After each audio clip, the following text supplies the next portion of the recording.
হাদিসটা খুব ভালো করে শোনেন। রাসূলুল্লাহ সাল্লাল্লাহু আলাইহি ওয়াসাল্লাম বলেছেন, যখন আমার উম্মত এই 15টা পাপে লিপ্ত হবে, এই 15টা পাপে লিপ্ত হবে, তখন তাদের উপর আল্লাহর পক্ষ থেকে আযাব এবং গজব আসতে শুরু করবে। হাদিস আসলে অনেক আছে, কিন্তু সবগুলো বলার সময় থাকবে না, আমি মূল কয়েকটা বলছি, এগুলোর মধ্যে সব পড়ে যাবে ইনশাআল্লাহ। যখন আমার উম্মত এই 15টা কাজ করবে, তখন তাদের উপর আল্লাহর পক্ষ থেকে আযাব এবং গজব অবধারিত আসবে। এক নাম্বার পাপ যখন এই উম্মতের মানুষ করবে, যখন তারা গনিমতের মালকে ব্যক্তিগত সম্পদ মনে করবে। গনিমতের মাল বোঝেন? রাষ্ট্রীয় সম্পদ, পাবলিক প্রপার্টি, এটাকে যখন মানুষ ব্যক্তিগত সম্পদ মনে করে ব্যবহার করা শুরু করবে। এটা কি মিল পাওয়া যায়? আচ্ছা। 2 নাম্বার, যখন কারো কাছে আমানত রাখা হবে, আমানত, এবং সে এটাকে ব্যক্তিগত সম্পদ মনে করবে। বুঝতে পারছেন? আমানত রেখেছে, এটা খেয়ানত না করাটাই কর্তব্য, কিন্তু এটাকে যখন ব্যক্তিগত সম্পদের মতো মানুষ ইউজ করবে, শেষ করে ফেলবে, নষ্ট করে ফেলবে, তখন আল্লাহর আযাব আসবে। 3, যখন মানুষ যাকাত আদায় করাটাকে জরিমানা মনে করবে, যাকাত দিতে চাইবে না, যাকাতটাকে জরিমানা মনে করবে। কি সমস্যা, কি বার্ডেন, যাকাত আবার দেওয়া লাগে কেন? আমরা তো ট্যাক্স দেই। যাকাতকে মানুষ জরিমানা মনে করবে। একটু চিন্তা করে দেখবেন যে বাংলাদেশে কত % মুসলিম নামাজ পড়ে আর কত % মুসলিম যাকাত দেয়।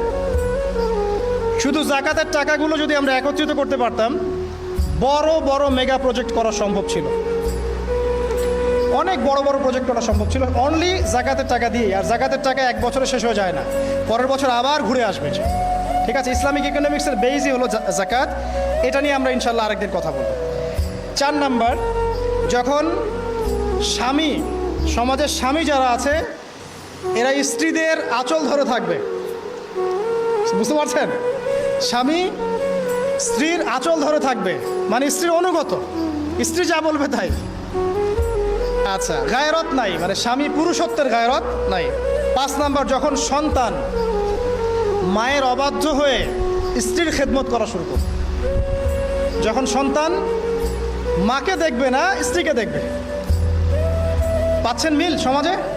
আচ্ছা। 6 নাম্বার, যখন বাবার পরিবর্তে, পিতা, বাবার পরিবর্তে মানুষ বন্ধুদেরকে সম্মান করা শুরু করবে। বাবাকে সম্মান করবে না, ফ্রেন্ড সার্কেলকে সম্মান করবে। সুবহানাল্লাহ। এরপরে আসেন 7, যখন, আমার কথা রাগ করেন না, এটা হাদিসে আছে, যখন সমাজের নিকৃষ্ট মানুষদেরকে নেতৃত্ব দেওয়া হবে। এটা হাদিসে আছে। সমাজের নিকৃষ্ট মানুষকে যখন নেতৃত্বের আসনে বসাবে মানুষ, তখন সমাজে আল্লাহর গজব আসবে। হাদিস তিরমিজি 2211 নম্বর। এরপরে 8, নবী সাল্লাল্লাহু আলাইহি ওয়াসাল্লাম বলছেন, যখন কোনো ব্যক্তিকে সম্মান করা হবে তার টর্চার থেকে বাঁচার জন্য। যখন কোনো মানুষের সম্মান করা হবে তার শাস্তি থেকে বাঁচার জন্য, মানে মানুষ মন থেকে সম্মান আসছে না, ভয়ে আপনি সম্মান পাচ্ছেন। এই অবস্থা যখন আসবে, তখন আল্লাহর আযাব আসবে। তারপরে 9, যখন মসজিদের মধ্যে, দেখবেন অনেক মসজিদ আছে বাংলাদেশে, মসজিদের মধ্যে হট্টগোল বেড়ে যাবে, মসজিদের মধ্যে হট্টগোল বেড়ে যাবে, আর মসজিদগুলো হবে চাকচিক্যময়, হেদায়েত উঠে যাবে। মসজিদ হবে চকচকা, তাজমহলের মতো এক একটা, কিন্তু হেদায়েত উঠে যাবে, মসজিদে হট্টগোল বেড়ে যাবে। 11, যখন পুরুষেরা রেশমি কাপড় পরবে, পুরুষেরা সিল্কের রেশমি কাপড় পরবে। পুরুষের জন্য স্বর্ণ আর রেশমি কাপড় পরা হারাম। তো এখন পুরুষের অনেকে স্বর্ণ পরে, রেশমি কাপড়ও পরে, এটা মহিলাদের জন্য জায়েজ। এরপরে 12, যখন প্রকাশ্যে মদ্যপান করা হবে, আর মদ্যপানের মধ্যে ভাই সিগারেটও পড়ে, আপনার গাঁজা, ইয়াবা সবই পড়ে। যারা প্রশাসনে আছে, আমাদের এখানে অনেক ভাই প্রশাসনে আছে, তারা জানে যে মাদকদ্রব্য নিয়ন্ত্রণ করতে তাদেরকে কত হ্যাসেল পোহাতে হয়। আর এমন এমন কেস আসে যে মানুষ আপনি কল্পনা করতে পারবেন না। যে আমি একবার বলেছিলাম যে এমন একটা যুগে আমরা বাস করছি যে এমন পাপ মানুষ করছে এখন, যা না কোনো চোখ দেখেছে, না কোনো কান শুনেছে, না কোনো মন কল্পনা করেছে, এমন পাপ করছে মানুষ। যখন প্রকাশ্যে মদ্যপান করা হবে, এবং লাস্টের দুইটা হচ্ছে 13, যখন বাদ্যযন্ত্রের সংখ্যা বেড়ে যাবে, বাদ্যযন্ত্রের চর্চা বেড়ে যাবে, এবং সর্বশেষ যখন গায়িকাদেরকে সম্মান করা হবে, এবং উম্মতের শেষের দিকের লোকেরা, মানে আমরা উম্মতের প্রথম দিকের লোকদেরকে গালিগালাজ করবে। বুঝতে পারলেন? যখন মাদকদ্রব্য প্রকাশ্যে পান করা হবে, যখন আপনার রেশমি কাপড় পুরুষেরা পরবে, যখন বাদ্যযন্ত্র তৈরি করা হবে, চর্চা করা হবে, এবং গায়িকাদেরকে সম্মান করা হবে, এবং যখন এই উম্মতের শেষের মানুষেরা উম্মতের প্রথম দিকের মানুষদেরকে গালিগালাজ করবে। সাহাবীরা কি জানতো, আয়েশা রাদিয়াল্লাহু আনহা চরিত্র অমুক ছিল, এই ছিল, সেই ছিল, ইত্যাদি। নাউযুবিল্লাহ। এই কথাগুলো এখন আসে না। এই হাদিসে যে 15টা পয়েন্ট আছে, আমি বেশি হাদিস আনি নাই, আমি নিজে পড়েছি সবগুলোই, কিন্তু আনিনি বেশি হাদিস, এতগুলো বলার সময় নাই। এই একটা হাদিস কি যথেষ্ট না?